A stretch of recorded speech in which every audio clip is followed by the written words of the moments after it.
지네 마을 라디오 이 책 어때?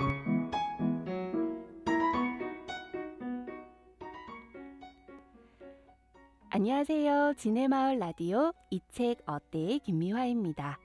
본방송은 창원시 진해에서 진행되는 마을 공동체 라디오고요. 이 책 어때는 DJ 마음대로 책을 골라 읽고 여러분들과 함께 공유하는 시간입니다. 첫 아이를 가졌을 때 설렘과 걱정으로 많은 책들을 사서 읽었었는데요. 오늘 여러분과 함께할 책도 이 중 하나였습니다. 방송 준비하면서 다시 읽었더니 또 새롭게 다가오더라고요. 마음의 중심을 잡고 지혜로운 엄마로 살아가는 방법. 행복한 부모와 자녀 사이를 위한 법륜 스님의 엄마 수업입니다.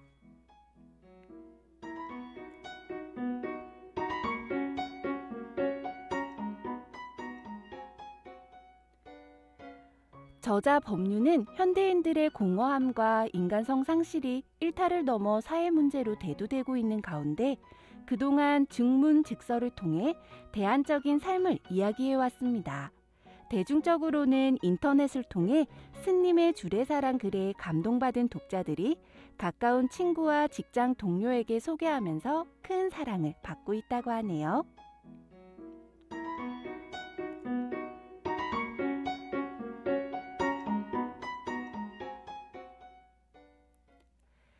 오늘은 제가 육아를 하면서 고민되었던 부분들을 책에서 참고했던 내용들로 짤막짤막하게 소개를 해드리려고 합니다. 좋은 글귀들이 많아 직접 읽어보시는 것도 좋을 것 같아요. 자식 이기는 부모 없다.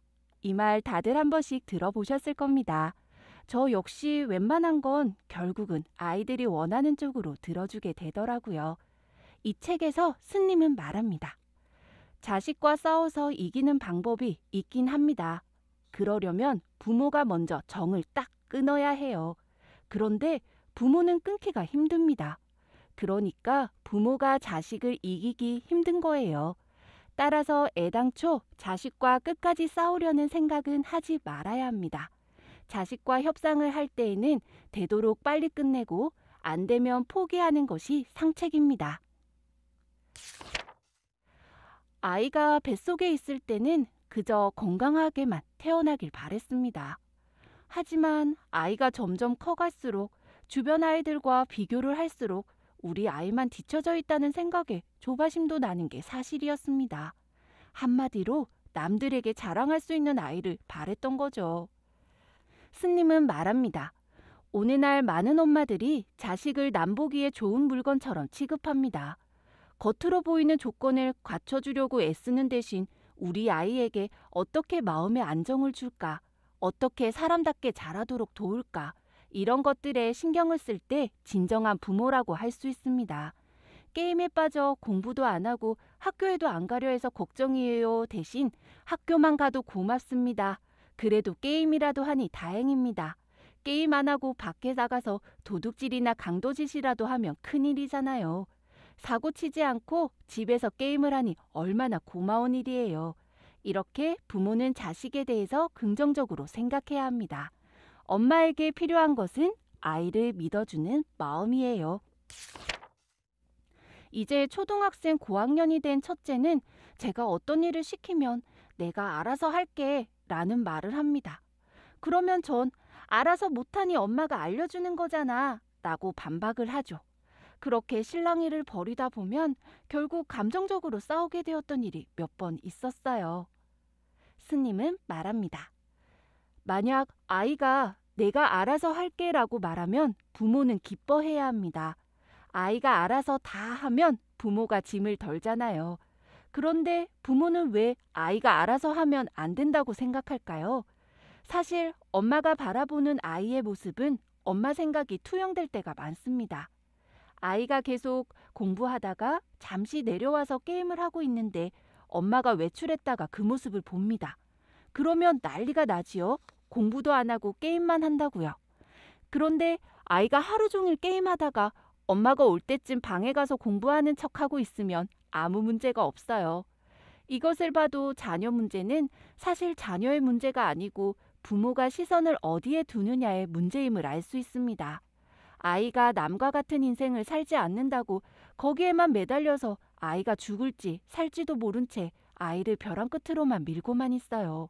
아이가 자신의 인생을 살지 못하고 부모의 뜻대로 조정되는 한 아무것도 달라지지 않아요. 둘째가 어느 날 놀이터에서 놀다가 울면서 집으로 들어온 적이 있었습니다. 알고 보니 친구들과 싸우다가 맞은 것이었죠. 신랑은 맞고 다니지 말라면서 먼저 때리지는 말고 친구가 때리면 같이 때려 라고 말하더라고요. 솔직히 맞고 들어온 아이를 보니 속상하긴 하지만 같이 때려라는 저 말이 걸리더라고요. 스님은 말합니다. 아이가 여린 것이 못마땅한 겁니다. 그러나 아이가 때릴 수 있는 수준이면 때리고 옵니다. 엄마가 때리라고 한다고 때리고 때리지 말라고 한다고 안 때리는 게 아니에요. 따라서 아이의 마음 상태를 인정해 주어야 해요. 애가 맞고 와서 울면 오히려 감싸주면서 말해야 합니다. 그래, 친구가 때렸구나. 그런데 어릴 때는 그렇게 싸우기도 하는 거니까 너무 나쁘게 생각하지 마라.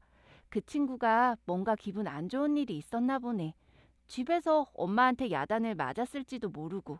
그래서 그랬나 봐. 별일 아니야. 이렇게 위로하는 게 좋습니다. 옛날부터 애싸움이 어른 싸움 된다는 말이 있는데 아이가 맞고 온 걸 보고 엄마가 분하니까 결국은 따지다가 어른 싸움이 되는 겁니다. 어릴 때는 친구 사이에 다툴 수도 있는데 부모가 개입하면 문제가 커집니다.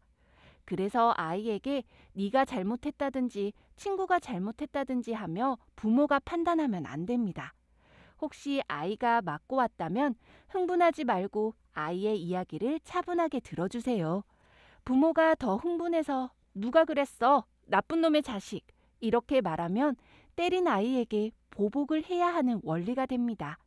이것은 대신 보복을 해주든지 자기가 나중에 보복을 해야 한다는 마음의 씨앗을 심어주는 겁니다. 만약 아이가 싸우고 돌아왔다면 친구들과 싸운 걸로 상처받지 않도록 조심해야 합니다. 애들 싸움은 별로 중요한 게 아니야. 괜찮아. 넘어진 것하고 똑같으니까 툴툴 털고 일어나렴. 이렇게 위로해주면 아무 문제 없어요. 첫째가 어느 날 엄마는 왜 나만 낳지 동생들을 낳았어? 동생들이 없었으면 더 좋았을 텐데 라고 말하더라고요. 언제나 동생들을 잘 챙기는 듬직한 장남이라고 생각했었기에 충격을 받은 적이 있었습니다. 스님은 말합니다. 아이도 이성적으로 생각하면 동생을 잘 봐줘야 하는 건 압니다. 하지만 무의식에서는 동생에게 적대의식이 있어요. 아이가 일부러 그런 행동을 하는 것이 아니라 어릴 때 입은 상처 때문에 무의식적으로 나타나는 거예요. 이럴 때는 아이의 마음을 이해하는 게 먼저입니다. 그리고 아이가 버릇없이 구는 문제는 엄마가 자신을 한번 돌아볼 필요가 있습니다. 스스로는 못 느끼지만 혹시 어른들에게 버릇없이 대하지는 않는지, 또 남편한테 지나치게 잔소리를 하지는 않는지 스스로 점검할 필요가 있어요. 이런 문제가 아이에게 영향을 미쳤겠구나. 이제는 알았으니 먼저 나를 고쳐야겠다. 이렇게 자기 성찰을 하다 보면 그동안 미처 몰랐던 자신을 발견할지도 모릅니다. 네, 이 책은 유아부터 성인이 된 자녀들을 대하는 방법들이 나와 있습니다. 아직 전 초등학생과 유치원생을 키우고 있는 터라 이 아이들이 청소년이 된 모습이 상상이 잘 가지 않는데요. 아이들이 조금 더 큰 후 다시 한 번 더 읽어보면 좋을 것 같다는 생각이 드네요.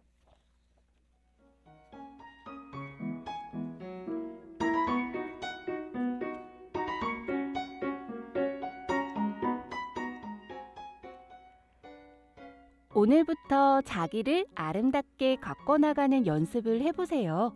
내가 나를 사랑하지 않는데 누가 나를 사랑해 주겠으며 내가 나도 사랑할 줄 모르는데 어떻게 남을 사랑하겠어요? 남에게 사랑받고 남을 사랑하는 출발점은 먼저 나 스스로를 사랑하는 거예요. 엄마가 행복해야 자식도 행복하다. 라는 법륜 스님의 말씀처럼 저도 나부터 사랑할 줄 아는 사람이 되겠습니다. 이 세상 모든 엄마들 응원합니다. 지금까지 지네마을 라디오 이 책 어때 김미화였고요. 우리 또 만나요.